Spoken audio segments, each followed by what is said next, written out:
Ada dua karya sastra epik yang sangat penting dalam ajaran Hindu. Yang pertama adalah naskah epik Mahabharata yang menceritakan konflik dua keluarga besar, Pandawa dan Kurawa buat memperebutkan tahta Hastinapura. Yang kedua adalah naskah Ramayana yang menceritakan kisah perjuangan cinta antara Rama dan Sinta, di mana Rama harus membebaskan Sinta yang diculik oleh Rahwana, si Raja Iblis. Kalau di Mahabharata jalan ceritanya berfokus tentang konflik dan peperangan besar, di naskah Ramayana sendiri berfokus tentang kisah cinta Rama dan Sinta yang banyak banget konfliknya. Ramayana sendiri berasal dari bahasa Sanskerta, yaitu Rama, nama tokoh, dan kata ayana, perjalanan. Jadi Ramayana bisa diartiin perjalanan Rama.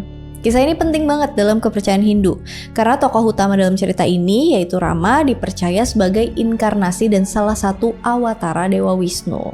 Dalam video aku yang bahas Dewa Wisnu, di situ udah pernah dijelasin kalau Dewa Wisnu turun ke dunia dalam berbagai macam awatara. Nah, salah satunya Dewa Wisnu berinkarnasi menjadi Rama.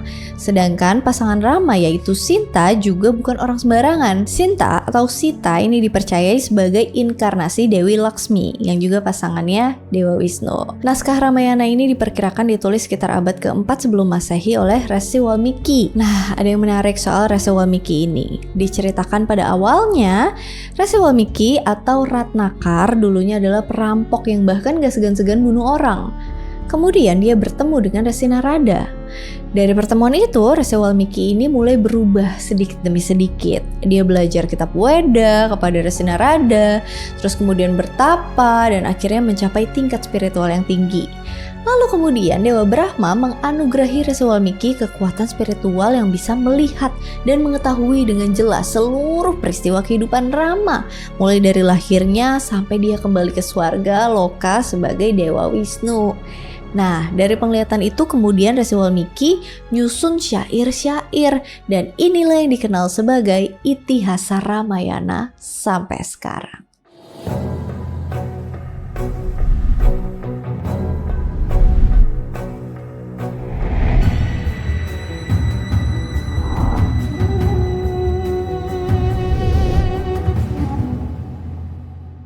Pada zaman dulu, terdapat sebuah kerajaan yang sangat maju di muka bumi yang bernama Kerajaan Kosala dengan ibu kota Ayodhya. Kerajaan ini dipimpin oleh seorang raja bernama Raja Dasarata atau Prabu Dasarata. Raja Dasarata ini punya 3 permaisuri, yaitu Dewi Kausalya, Dewi Kaikeyi, dan Dewi Sumitra. Meskipun udah punya 3 istri, Raja Dasarata belum juga dihadiahi keturunan. Akhirnya Raja mengadakan upacara Putra Kamesti Yagna buat minta keturunan kepada dewa. Saat upacara berlangsung, muncullah Agni, dewa api, dari kobaran api. Dan dia pun memberikan sebuah wadah dari emas yang berisi madu kepada Dasarata. Kemudian madu itu diberikan ke ketiga istrinya, dan ketiga istrinya pun hamil. Dari Dewi Kausalya lahirlah Rama, dari Dewi Kaikeyi lahirlah Bharata, dan dari Dewi Sumitra lahirlah putra kembar Laksmana dan Satruga. Bertahun-tahun kemudian, keempat anak tersebut akhirnya udah dewasa nih. Suatu hari ada seorang resi bernama Wiswamitra yang datang ke istana dan minta bantuan Dasarata buat ngatasin gangguan raksasa yang sering neror pertapaan penghuni ashram. Raja Dasarata kemudian ngutus Rama yang merupakan anak tertua buat membantu resi itu. Berangkatlah Rama dan adiknya Laksmana buat bantu Resi Wiswamitra. Singkat cerita, Rama dan Laksmana berhasil ngalahin para raksasa itu. Dan sebagai ucapan terima kasih, Resi Wiswamitra ngajarin mereka hal-hal yang ada di kitab suci dan juga kemampuan memanah serta senjata yang sakti. Ketika Rama dan Laksmana pengen balik ke Ayodhya, Resi Wiswamitra tiba-tiba ngajak mereka ke kerajaan Mithila yang kebetulan pada saat itu sedang diadakan sebuah sayembara. Sayembara itu dilakukan oleh Janaka, raja kerajaan Mithila, yang saat itu pengen nikahin putrinya ke orang yang bisa memenangkan sayembara tersebut. Jadi, isi sayembara itu adalah siapapun yang bisa nekuk panah atau busur Dewa Siwa, dialah yang berhak menikahi putri dari Janaka, yaitu Sinta. Udah banyak yang nyoba ngikutin sayembara itu, nggak ada yang berhasil. Akhirnya ketika Rama nyoba nekuk busurnya, busur itu patah. Ketika busur itu patah, suara patahannya itu keras banget dan bikin kaget kerajaan. Akhirnya ditetapkanlah Rama sebagai pemenang sayembara itu dan dirinya berhak menikahi Sinta. Sedangkan adik-adik Rama juga menikahi saudari Sinta dan juga sepupunya. Dan akhirnya mereka kemudian kembali ke ibu kota kerajaan, Ayodhya. Bertahun-tahun kemudian, Raja Dasarata ngerasa udah terlalu tua nih buat mimpin kerajaan dan dia niat pengen nyari penggantinya. Karena Rama adalah anak yang tertua, jadi Ramalah yang dipilih menjadi penerus kerajaan. Semua orang di kerajaan itu setuju-setuju aja, kecuali istri kedua Dasarata, yaitu Kaikeyi, yang gak setuju dengan pengangkatan Rama sebagai pewaris kerajaan. Di sini Kaikeyi menuntut janji lama Dasarata buat ngabulin permintaannya sebagai tanda terima kasih, karena Kaikeyi udah nyelamatin Dasarata dulu sewaktu terjadi perang. Kaikeyi minta agar yang menjadi penerus kerajaan adalah anaknya, Bharata. Permintaan keduanya adalah Rama harus diasingkan ke hutan Dandaka selama 14 tahun. Ya karena udah terikat sama janjinya, mau gak mau Dasarata ya harus menepati janjinya itu. Akhirnya Rama harus menuruti ayahnya dan pergi dari kerajaan tersebut. Tapi Rama gak sendirian, dia ditemenin sama Sinta dan juga adiknya Laksmana. Raja Dasarata sedih banget sama keputusannya itu. Dia sampai sakit dan meninggal. Nah, anak Kaikeyi yang bernama Bharata pada saat itu gak ada di kerajaan dan gak tahu soal kejadian ini. Pas dia pulang, Bharata baru tahu soal perginya Rama dan meninggalnya ayahnya itu dikarenakan perilaku ibunya. Bharata terus ngejar Rama dong ke hutan Dandaka buat minta Rama kembali memerintah di Ayodhya.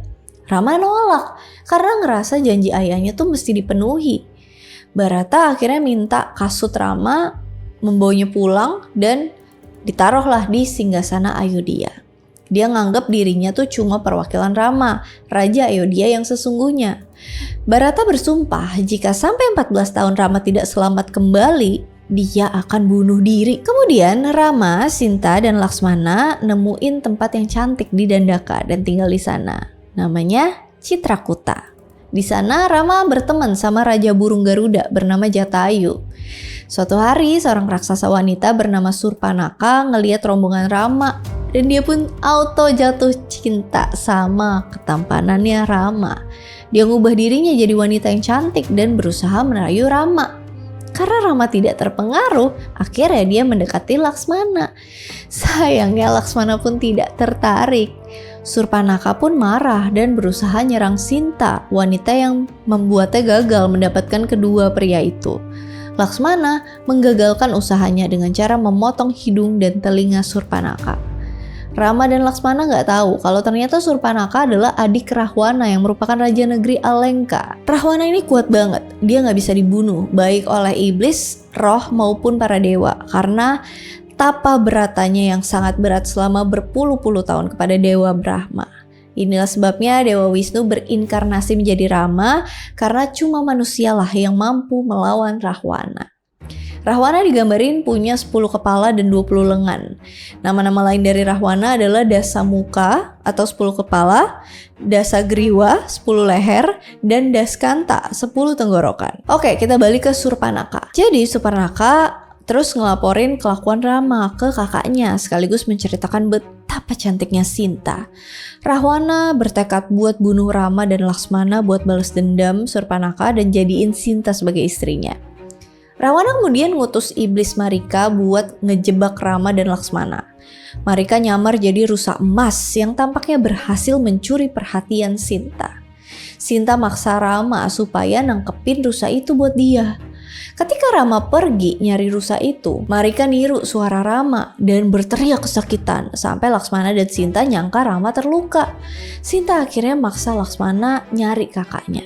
Sebelum pergi ninggalin Sinta, Laksmana gambar lingkaran di tanah mengelilingi Sinta, terus ngelarang Sinta keluar dari lingkaran itu. Saat Sinta sendirian, Rahwana kemudian mulai jalanin rencananya. Rahwana nyamar jadi seorang pria tua yang mohon Sinta buat ngasih dia makan. Sinta akhirnya berhasil diperdaya buat keluar dari lingkaran yang dibuat Laksmana. Pada saat itulah Rahwana menculik Sinta dan membawanya dengan kereta kudanya, Puspaka Wimana. Jatayu berusaha gagalin usaha Rahwana, tapi gak berhasil, dan Rahwana kemudian motong sayapnya. Sinta pun akhirnya dibawa pergi. Setelah sadar bahwa mereka dijebak, Rama dan Laksmana balik ke tempat Sinta, tapi sayangnya Sinta gak ada di situ. Jatayu yang sekarat kemudian memberitahukan Rama dan Laksmana siapa pelaku penculikan Sinta sebelum akhirnya Jatayu meninggal di pangkuan Rama. Dalam pencarian Rama dan Laksmana, mereka ngelewatin kerajaan kera bernama Kiskindha. Rajanya bernama Sugriwa dan jenderalnya bernama Hanuman.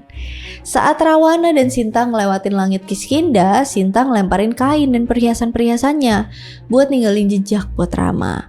Kain dan perhiasan itu terus jatuh di Kiskindha. Sugriwa bersedia bantu Rama ngejar Sinta, asalkan Rama dan Laksmana bantu dia ngerebut kembali kerajaan dan istrinya yang direbut sama saudaranya Subali. Rama pun berhasil membantunya, dan akhirnya pasukan Kiskindha mau bantuin Rama buat nyari Sinta. Di tengah perjalanan, mereka kemudian ketemu sama Sampati yang merupakan saudaranya si Jatayu yang tadi. Sampati emang gak sesakti Jatayu sih, tapi dia punya kemampuan penglihatan yang jauh.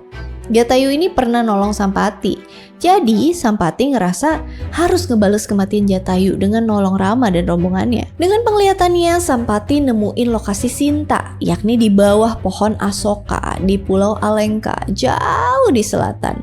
Sugriwa ngutus tentaranya yang dipimpin sama Anggada, keponakannya, ke selatan. Hanuman yang adalah jenderalnya ikut juga dalam pasukan ini. Dan saat mereka udah jauh di selatan, ternyata mereka dihalangi oleh lautan. Karena mereka kebingungan gimana bisa sampai ke seberang, Hanuman pun nyuruh pasukan itu nunggu aja di sana. Terus Hanuman membesarkan tubuhnya sedemikian rupa, jadi dia bisa nyebrangin lautan itu hanya dengan satu langkah aja. Lalu di Alengka, dia nyamar jadi seekor kucing supaya dia bisa nyusup ke istana Rawana yang dijaga ketat. Dia pun nemuin bahwa Rahwana dikelilingin wanita-wanita cantik, tapi Sinta tidak ada di antara mereka. Dia akhirnya nemuin Sinta duduk di bawah pohon Asoka dan dijaga sama raksasa-raksasa berkepala banteng, anjing, dan babi. Hanuman kemudian ngubah dirinya jadi seekor monyet, balik lagi. Dan dia pun merayap di pohon Asoka itu dan nyerahin cincin Rama sebagai bukti bahwa dia adalah utusan Rama. Dia juga ngambil cincin Sinta buat dibawa balik ke Rama. Hanuman nawarin Sinta buat kabur bareng sama dia, tapi Sinta nih nolak. Dia tuh pengen Rama yang jemput dia sendiri. Ketika Sinta dan Hanuman masih ngobrol, Rawana muncul. Dia marah besar. Dalam murkanya dia ngancem Sinta kalau dia gak mau nikahin si Rawana dalam waktu 2 bulan, dia bakal mangsa Sinta. Hanuman sendiri ditangkap setelah berusaha melawan. Di depan Rahwana, Hanuman ngancem kalau dia nggak balikin Sinta, dia bakal menghadapi kemurkaan Rama. Marah mendengar ucapannya ini, Rahwana memerintahkan hukuman mati bagi Hanuman. Wibisana, saudara Rawana yang sebenarnya bertentangan sama Rahwana, mengingatkan Rahwana supaya ngikutin naskah-naskah suci, yakni jangan pernah menghukum mati pembawa pesan. Rahwana akhirnya memerintahkan agar Hanuman diikat dan ekornya dibakar. Ketika akhirnya ekornya dibakar, Hanuman merubah tubuhnya jadi kecil, jadi dia bisa lepas dari ikatan itu, dan kemudian dia ngelilingin Alengka dengan ekornya yang terbakar. Habis itu Hanuman balik ke seberang lautan buat memberitahu keadaan Sinta pada Rama. Baruna, Dewa Laut, akhirnya mutusin buat bantu Rama dan pasukannya nyebrangin lautan setelah Rama bertapa padanya selama 3 hari tanpa makan dan minum. Apalagi kedudukan Rama kan sebenarnya lebih tinggi ya dari dia, karena Rama ini adalah titisan Dewa Wisnu. Baruna membuat apapun yang dilemparkan ke laut oleh pasukan Rama tidak akan tenggelam, dan air laut itu cukup kuat untuk diseberangi. Kabar mendekatnya pasukan Rama bikin rakyat di Alengka ketakutan. Wibisana akhirnya nyebrang ke pihak Rama karena Rahwana ngancem membunuhnya kalau dia lebih membela si Rama. Saat kerajaan Alengka diserbu sama pasukan Rama dan sekutunya, Rahwana sangat kewalahan menghadapi pasukan Rama dan kemudian merintahin pasukannya buat membangunkan Kumbakarna yang sedang tidur selama 6 bulan. Pasukan Rahwana kemudian membangunkan Kumbakarna dengan cara nginjak-nginjak gajah di perut Kumbakarna dan nusuk badannya pakai tombak. Ekstrim ya cara banguninnya ya. Setelah mata Kumbakarna terbuka, pasukan Rahwana dengan segera menyajikan hidangan makanan dan mendekatkan makanan tersebut di depan hidungnya. Abis Kumbakarna makan makanan itu, akhirnya Kumbakarna benar-benar kebangun dari tidurnya. Udah kebangun nih dia ya. Dia pun heran negerinya diserang musuh. Lantas Kumbakarna nanya ke kakaknya, kenapa sampai Rama nyerang negeri Alengka? Setelah tahu, Kumbakarna ngerasa kalau yang dilakuin Rahwana itu salah. Dan kemudian dia pun nasehatin Rahwana supaya dia balikin si Sinta. Meskipun Kumbakarna tahu pihaknya ini salah, tapi dia tetap maju melawan pasukan Rama. Dalam pertempuran itu, Kumbakarna banyak membunuh pasukan Wanara dan banyak melukai prajurit pilihan kayak Anggada, Sugriwa, Hanoman, dan Nila. Dan meskipun Kumbakarna ini jago dalam bertarung, tapi dia bukan tandingan kehebatan Rama dong. Kumbakarna tewas di tangan Rama. Dalam pertempuran itu banyak banget prajurit yang tewas. Dan Rama akhirnya berhadapan 1 lawan 1 dengan Rahwana. Rama tadinya kesulitan bunuh Rahwana karena setiap dia manah sampai putus nih kepala si Rahwana, kepalanya tumbuh lagi. Wibisana akhirnya kasih tahu rahasia kelemahan Rahwana, yaitu pusarnya yang mengandung amrit, suatu zat yang memungkinkan regenerasi kepala Rahwana. Akhirnya Rahma berhasil ngebunuh Rahwana dengan senjata dari Brahmastra. Setelah semua pertempuran yang dahsyat itu dengan kekalahan di pihak Alengka, maka Rama dengan bebas bisa memasuki istana dan mencari sang istri tercinta. Dengan diantar sama Hanuman menuju ke Taman Argasoka menemui Sinta. Tapi bukannya senang, Rama malah nolak karena nganggep Sinta telah ternodai selama Sinta berada di kerajaan Alengka. Maka Rama meminta bukti kesuciannya, yaitu dengan melakukan bakar diri. Rama, Sinta yang merasa kesetiaan dan cintanya diragukan, milih terjun ke dalam api karena menurutnya tidak ada gunanya lagi hidup di dunia jika orang yang dicintai tidak mencintainya lagi. Sinta melangkah ke dalam api tanpa ketakutan sedikit pun, mengakibatkan Agni, dewa api, menggendongnya kembali keluar dari api. Karena kebenaran kesucian Sinta dan pertolongan dewa api, Sinta pun selamat dari api. Dengan demikian terbuktilah bahwa Sinta masih suci dan akhirnya Rahma menerima kembali Sinta dengan perasaan haru dan bahagia. Kalau aku sih jadi Sinta emosi, cewek nggak pakai logika memang. Dan akhir dari kisah ini mereka kembali ke istananya, sementara Lasmana diminta mimpin kerajaan Alengka. Mungkin kesannya cerita ini berakhir bahagia ya, ketika Rama dan Sinta pulang ke Ayodhya dan memerintah di sana. Tapi ternyata nggak begitu. Lama setelahnya, Rama kembali ngerasa bahwa ketidaksuciannya Sinta karena masa tinggalnya di tempat Rahwana telah mendatangkan kemarahan para dewa dan mengakibatkan Ayodhya tertimpa bencana kelaparan. Rama akhirnya mengusir Sinta yang tengah hamidun pergi ke hutan Dandaka, di mana Rama dan Sinta pernah menghabiskan masa-masa indah bersama. Sinta pun tinggal di pondok Resi Walmiki, seorang petapa yang tadi di awal disebut sebagai penulis pertama kisah Rama dan Sinta ini. Di pondok itu, Sinta melahirkan anak kembar, Lava dan Kush, yang kemudian diasuh sama Valmiki. Diceritain juga Rama kemudian ketemu sama putra kembarnya ketika mereka udah dewasa. Dan dengan demikian dia pun ketemu lagi sama Sinta yang cintanya sudah habis termakan sakit hati dan kekecewaan. Nah, Rama sempat minta Sinta buat balik ke istana kalau dia bisa membuktikan kesuciannya lagi. Gue mah gak sudi. Karena udah sakit hati, Sinta mohon pada bumi sebagai saksi ketulusan cintanya untuk menelannya saja. Jika aku suci, maka bumi akan menelanku, ucap Sinta. Saat tanah terbelah, Dewi Pertiwi bangkit dengan singgasana emas, membawa Sinta di pangkuannya turun dan kemudian celah itu tertutup. Sinta pun hilang ditelan bumi selamanya.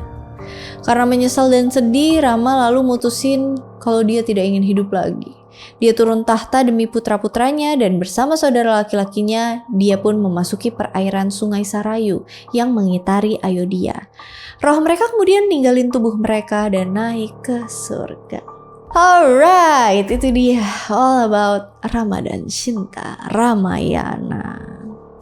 Ini adalah kisah percintaan ya yang terkenal banget, sampai ada wahananya di Dufan dulu tapi sekarang udah tutup. Aduh, belum sempat ke situ lagi. Kalian udah pernah gak sih ngerasain wahana itu? Katanya keren banget ya masa itu.